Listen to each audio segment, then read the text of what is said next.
শাহজালালের দরগা সিলেট শহরের একটি আধ্যাত্মিক স্থাপনা, যা মূলত 1303 খ্রিস্টাব্দে বাংলাদেশে আগত পাশ্চাত্যের ইসলাম প্রচারক শাহজালালের বাসস্থান ও শেষ সমাধি।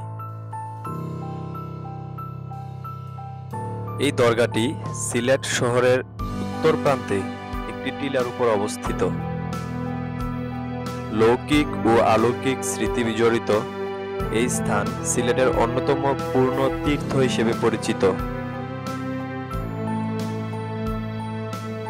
এই দরগা থেকে প্রেরিত শাহজালালের সঙ্গী ও অনুসারীদের দ্বারা ঢাকা, ময়মনসিংহ, ত্রিপুরা, কুমিল্লা ও আসাম প্রভৃতি স্থানে মুসলিম সংস্কৃতি ও ঐতিহ্যের প্রচার ও প্রসার হয়েছে।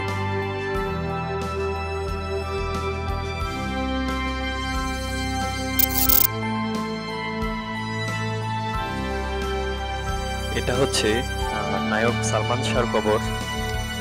তিনি বাংলাদেশের 1990 দশকের অন্যতম শ্রেষ্ঠ নায়ক ছিলেন।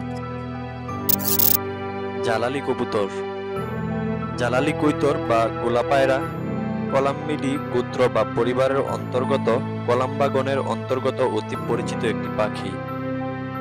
ইংরেজিতে এই পাখির নাম রক ডাব বা রক পিজিয়ন। হযরত শাহজালালের নামের সাথে মিল রেখে এই কবুতরটির নামকরণ করা হয়েছে।